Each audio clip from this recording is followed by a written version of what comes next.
VK news, राष्ट्र के नाम।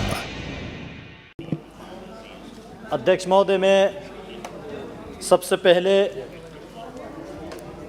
माननीय वित्त मंत्री मैडम निर्मला सीतारमण जी को धन्यवाद आभार व्यक्त करना चाहूँगा, क्योंकि प्रधानमंत्री श्री नरेंद्र मोदी जी की लीडरशिप में जम्मू कश्मीर के भविष्य को ध्यान में रखते हुए इतने अच्छे बजट इस सदन में लाया।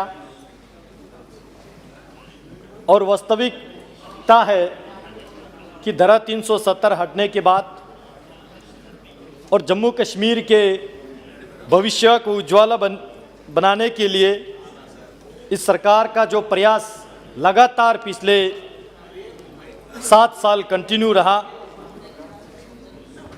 और मैं यहाँ सुन रहा था विपक्ष की ओर से, मैं इस बात के हैरान हूँ कि पूछ रहे थे कि जम्मू कश्मीर के बजट इस हिंदुस्तान के सदन में क्यों चर्चा हो रहा है। मैं जानना चाहता हूँ, अगर जम्मू कश्मीर का बजट इंडियन पार्लियामेंट में नहीं तो क्या पाकिस्तान के पार्लियामेंट में चर्चा होना चाहिए। ये सभी लोग जानते हैं कि वहाँ पे अभी पॉपुलर गवर्नमेंट नहीं है, इसलिए यहाँ पे इस बजट को डिस्कस करके यहाँ से पास करके जम्मू कश्मीर में ही इम्प्लीमेंट किया जाएगा। और मैं तो यहाँ तक कहना चाहता हूँ कि केवल जम्मू कश्मीर ही क्यों, पाकिस्तान ऑक्युपाइड कश्मीर, अक्साई चीन और शक्सगम वैली तीनों भारत का अभिन्न अंग है, तो इसका भी एक सिंबॉलिक बजट यहाँ पे होना चाहिए। Very good, very good. ये केवल इस सरकार का और भारतीय जनता पार्टी का एक इच्छा नहीं, बल्कि पूरे देशवासियों का एस्पिरेशन है। मैं इसलिए इस बजट को यहां पे स्वागत करता हूं। प्रधानमंत्री नरेंद्र मोदी जी और माननीय गृह मंत्री जी के निर्णायक नेतृत्व के परिणाम है कि जम्मू कश्मीर से अनुच्छेद 370 हटने के बाद एक नया युग शुरू हुआ। और उस युग में, इस युग को लाने से पहले कुछ लोग ये कहा करते थे कि अगर 370 हटेंगे तो जम्मू कश्मीर में खून की नदियां बहेंगे। कुछ लोग ये कहा करते थे कि वहां तिरंगा उठाने वाला भी नहीं मिलेंगे। लेकिन आज मैं इस बात को दावे के साथ कह सकता हूं, 5 अगस्त 2019 के दिन संपूर्ण भारतवर्ष के लोगों ने देखा कि एक राष्ट्र में एक निशान, एक विधान, और वो भी एक प्रधान ने किया, और जिसको पूरे भारतवर्ष ने स्वागत किया।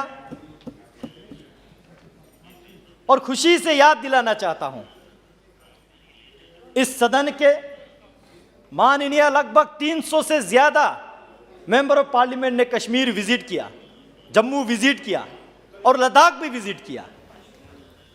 मेंबर ऑफ पार्लियामेंट्स ने, पार्लियामेंट्री कमिटीज ने, और बहुत सारे member of parliaments unofficially family tours पे भी गए। मैं इस बात को यहां पे रिकॉर्ड में लाना चाहता हूं, रात के 9 बजे भी कश्मीर के लाल चौक पे बिना सुरक्षा के हमारे मेंबर ऑफ पार्लियामेंट वहां पे विजिट कर पाए। ये इस बात के प्रमाण है कि जम्मू कश्मीर के हालात में सुधरी आई है। और वहां पहुंचने के बाद मैं भी कमेटी के टूर पे वहां था, और वहां हमारे साथ जो विपक्षी मेंबर ऑफ पार्लियामेंट है, वहां पहुंचने के बाद कहते हैं कि वाकई मोदी साहब ने कमाल की काम किया है। और यहां तो आपने पार्टी की बात रखना पड़ेगा, लेकिन कश्मीर में पहुंच के वह लोग भी कहते हैं, जहां हुए बलिदान मुखर्जी का, ये कश्मीर हमारा है, सारा का सारा है। और वो भी कहने में, मैं लद्दाख के बारे में भी आपको कहूंगा दादाजी, और वहां ये भी कहते हैं कि वाकई धारा 370 हटने के बाद जमहूरियत, कश्मीरियत और इंसानियत ग्राउंड पे इंप्लीमेंट करने का काम किसी ने यदि किया है तो प्रधानमंत्री नरेंद्र मोदी ने किया। केवल 370 हटने तक नहीं रुके, 370 हटने के बाद सोशल अपलिफ्टमेंट जो कि समाज के उत्थान के लिए कितना जरूरी है मैं बताना चाहता हूं। पहाड़ी भाषी लोगों को 4% एवं आर्थिक रूप से विपन्न लोगों के लिए 10% नौकरियां में आरक्षण दी। जम्मू कश्मीर में पहली बार अनुसूचित जनजाति वर्ग को राजनीतिक आरक्षण दिया गया। डिस्ट्रिक्ट डेवलपमेंट काउंसिल के चुनाव इस आरक्षण के माध्यम से भी हुए। पहले वहां पे जब नेशनल कॉन्फ्रेंस और कांग्रेस पार्टी के सरकारें थे, जिसका हमने भी भुगतान किया, लद्दाख वालों ने भी भुगतान किया, वहां पे डिस्ट्रिक्ट डेवलपमेंट काउंसिल के चुनाव तो छोड़िए, पंचायत के चुनाव भी होने नहीं देते थे। वहां के लोगों के मानसिकता ये थे, कश्मीरी लोगों के नहीं, वहां के चंद नेताओं के मानसिकता ये थे, यदि किसी छोटा सा डिपार्टमेंट के 2000 रुपए के सब्सिडी भी अगर देना चाहे तो पंचायत के थ्रू ना जाए, वो 2 परिवार के जरिए जाए, ताकि लोगों में लगे कि कश्मीर का मालिक तो ये 2-3 ही परिवार है। लेकिन आज माननीय मोदी जी के कारण से कश्मीर में एक पार्टिसिपेटरी डेमोक्रेसी, एक ग्रास रूट डेमोक्रेसी स्टेब्लिश करने का कोशिश किया। जम्मू क्षेत्र में विलेज डिफेंस कमेटी कार्यरत, हजारों लोगों की मांग को मानते हुए आप विलेज डिफेंस कमेटी का नाम बदलकर विलेज डिफेंस गढ़ कर दिया है और आप इसमें कार्यरत सभी लोगों को सीधे सैलरी दिया जाएगी। पहले ये नहीं होते थे। सेवानिवृत्त उच्च न्यायालय न्यायाधीश की अध्यक्षता में ओबीसी एवं अन्य आरक्षण की रेकिस्तान के लिए आयोग का गठन हुआ, पहले ये नहीं हुआ था। अभी तक कुल 41.5 लाख लोगों को डोमिसाइल सर्टिफिकेट प्रदान किए जा चुके हैं। इसमें अनुच्छेद 35A के प्रताड़ित 55,931 वेस्ट पाकिस्तानी रिफ्यूजीज लोगों को जो बेनिफिट नहीं दिया, अभी दिया। 2,754 वाल्मीकि समुदाय को पहले सर उठाने के मौका नहीं थे, अभी उनको भी इक्वली ट्रीट करके वहां के डोमिसाइल प्रदान किया गया। 790 गोरखा कम्युनिटी के लोगों को डोमिसाइल प्रदान किया गया, पहले इन सबको परमानेंट रेजिडेंट सर्टिफिकेट नहीं दिया गया था। ये आर्टिकल 370 और 35A के दुरुपयोग किए थे। केवल समाज अपलिफ्टमेंट ही नहीं बल्कि पॉलिटिकल अपलिफ्टमेंट, जमीनी स्तर पर लोकतंत्र को मजबूत किया गया है। पंचायती राज एक्ट को संशोधन किया गया और राज्य में पहली बार त्रिस्तरीय पंचायत का गठन किया गया। राज्य में पहली बार डीडीसी के चुनाव करवाए गए। 8 चरणों में हुए डीडीसी चुनावों में 51.7% वोटर ने अपने वोट्स का प्रयोग करते हुए 20 जिलों में 278 डीडीसी सदस्य चुने गए और 20 चेयरपर्सन और वाइस चेयरपर्सन भी चुने गए। अभी जितने भी सेंट्रल स्पॉन्सर स्कीम से, स्टेट स्पॉन्सर स्कीम से, जितने भी लोगों के वेलफेयर के लिए सरकार का स्कीम है, वो इन ग्रास रूट पब्लिक रिप्रेजेंटेटिव के माध्यम से लोगों के घर घर तक, किचन चूल्हे तक पहुंच रहा है। अध्यक्ष महोदय, मैं बताना चाहता हूं, यहां पे कुछ माननीय संसदगण पूछ रहे थे कि ग्रास रूट डेमोक्रेसी तो हुआ, अब वहां पे डेवलपमेंटल फंड कितने दिया गया। मैं आंकड़ा देना चाहता हूं। डिस्ट्रिक्ट डेवलपमेंट काउंसिल के माध्यम से 200 करोड़, ब्लॉक डेवलपमेंट काउंसिल के माध्यम से 71.25 करोड़, पंचायती राज इंस्टीट्यूशंस माध्यम से 1000 करोड़ यदि टोटल में अगर मैं बता दूं तो 1271.25 करोड़ जो है जम्मू कश्मीर के ग्रास रूट डेवलपमेंट पे लोकल पंचायत रिप्रेजेंटेटिव्स के थ्रू वहां पे इंप्लीमेंट हो रहा है। 2019 के 3/6 तारीख को एक ऑर्डर निकला SO 393 के, उसके जरिए municipal committee, municipal council, president, vice presidents को, कमिटी के प्रेसिडेंट्स को 15,000, वाइस प्रेसिडेंट को 10,000, म्युनिसिपल कमिटी के वाइस प्रेसिडेंट को 8,000, काउंसिलर म्युनिसिपल काउंसिल को 5,000, काउंसिलर म्युनिसिपल कमिटी को 4,000 ऑनरेरियम देके उन लोगों के मनोबल बढ़ाने का काम मोदी सरकार ने किया ताकि लोगों का ग्रास रूट लेवल पे विकास हो। अध्यक्ष महोदय, मैं बताना चाहता हूं, मैं इस संसद में आने से पहले मेरे पार्टी ने मुझे लद्दाख ऑटोनोमस हिल डेवलपमेंट काउंसिल के चेयरमैन के रूप में काम करने का मौका दिया। लगभग 7 महीना मैंने वहां काउंसिल के चेयरमैन के तौर पे काम किया। मैं बताना चाहता हूं 2018-19 में जब मैं काउंसिल का चेयरमैन था, मेरे पास उन दिनों का बजट था पूरे 1 साल का 55 करोड़। 55 करोड़ में मेरे काउंसिल का जिम्मेवार था कि मुझे 55 डिपार्टमेंट चलाना था, एक लार्जेस्ट डिस्ट्रिक्ट्स का, यानी कि हर एक डिपार्टमेंट को 1 करोड़ भी नहीं मिलते थे ठीक तरह से। लेकिन आज वही काउंसिल, प्रधानमंत्री जी के लीडरशिप में वही लद्दाख ऑटोनोमस हिल डेवलपमेंट काउंसिल आज के डेट में 264 करोड़ के बजट पे काम करते हैं। कहां 55 करोड़ और कहां 264 करोड़। यह वृत्ति धारा 370 हटने के बाद, यूनियन टेरिटरी बनने के बाद लद्दाख ने भी देखा।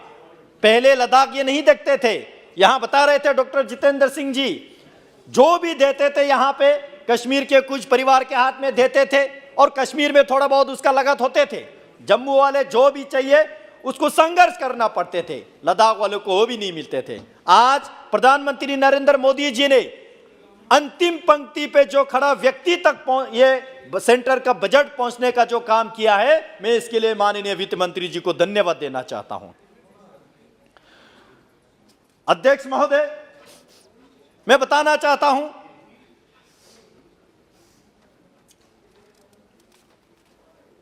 गवर्नेंस आउटरीच प्रोग्राम, क्योंकि इलेक्शन जीतते हैं, सत्ता में भी आते हैं, लेकिन उसके बाद लोगों के सेवा भूल जाते थे कुछ लोग।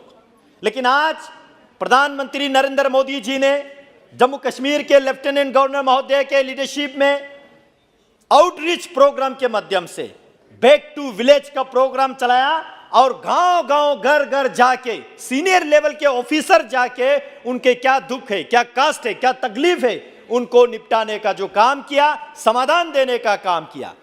और बैक टू विलेज प्रोग्राम के तहत 5 लाख से ज्यादा डोमिसाइल सर्टिफिकेट जो है गांव-गांव जाके बांटने का काम किया। Death certificate and birth certificate बनाने के लिए जो डिस्ट्रिक्ट हेडक्वार्टर आने के लिए तकलीफ होते थे, वहां तक ले जाके उन लोगों को डेथ सर्टिफिकेट, बर्थ सर्टिफिकेट घर घर में बांधने का जो काम किया बैक टू विलेज ने किया। अध्यक्ष जी, अभी तो शुरू किया है अभी तो शुरू हुआ है।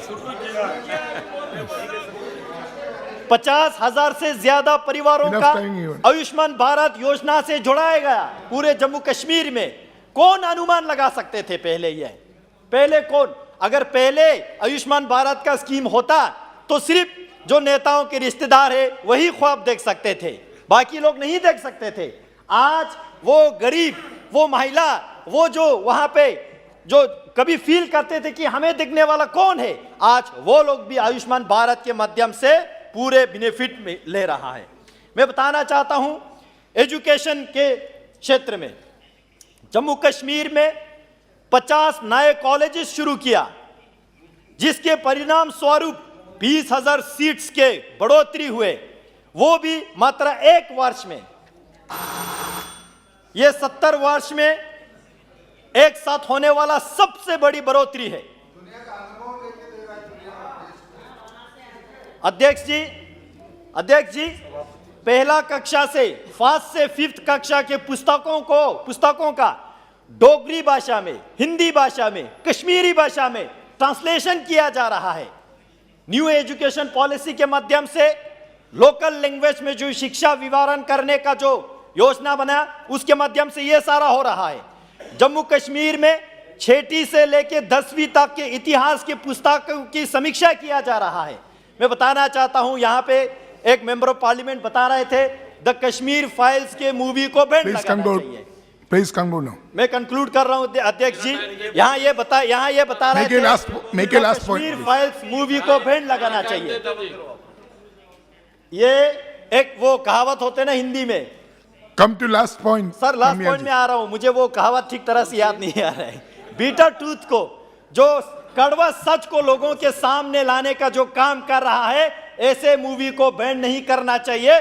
पूरे देश में टैक्स फ्री करके दिखाना चाहिए। पूरे देश में टैक्स। और कुछ लोगों ने पहले जिन्होंने सरकारें चलाए 65 साल, जिन लोगों ने हिंदुस्तान के युवा पीढ़ियों को इतिहास भी गलत तरीके से पढ़ाया, Thank you. उस इतिहास को करेक्ट करके पढ़ाने के काम मोदी जी के सरकार जम्मू कश्मीर से शुरू कर रहा है। सोशल सिक्योरिटी में बहुत सारे काम हो रहा है। पोस्ट मैट्रिक स्कॉलरशिप में हो, प्री मैट्रिक स्कॉलरशिप में हो, उसी तरह ओबीसी छात्रों को हो, एससी छात्रों को हो, ऐसे बहुत सारे मैं शॉर्ट में बता रहा हूं। इन सब के बारे में जो काम करने का काम मोदी जी कर रहा है।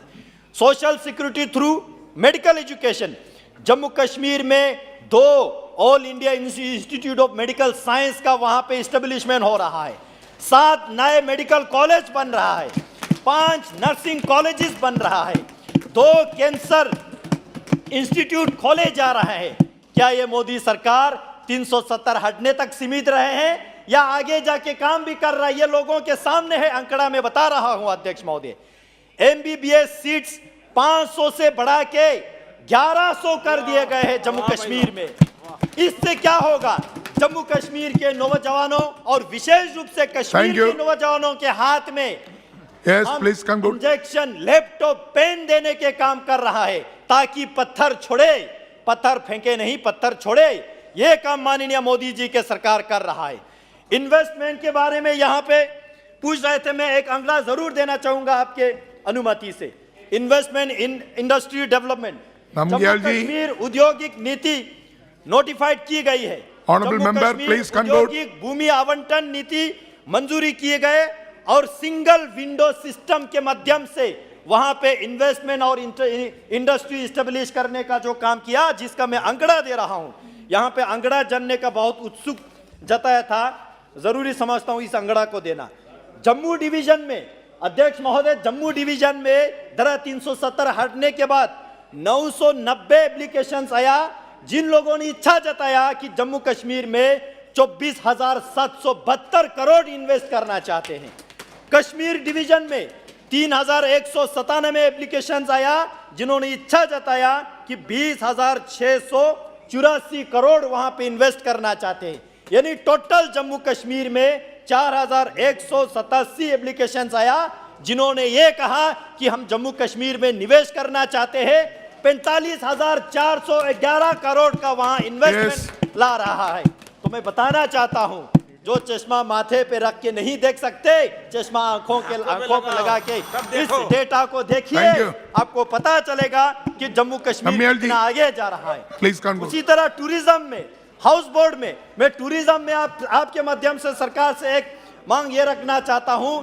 कश्मीर इतना खूबसूरत है, कश्मीर जन्नत है, कुछ लोगों ने उसको जन्नम बनाने के काम किया। आज मोदी जी ने उसको फिर से जन्नत बनाने के काम कर रहा है। और कश्मीर में और जम्मू में बहुत सारे जो बुद्धिस्ट आर्कियोलॉजिकल साइट्स है, उनको टूरिज्म मैप पे लाने के जो आवश्यकता है, और इतिहास को मिटाने के लिए नहीं, इतिहास को उबारने के, सच्चा को जितना भी कड़वा हो लोगों के सामने लाने की आवश्यकता है। इसी शब्दों के साथ मैं आपको आभार प्रकट करता हूं और मैं इस बजट को वेलकम करता हूं।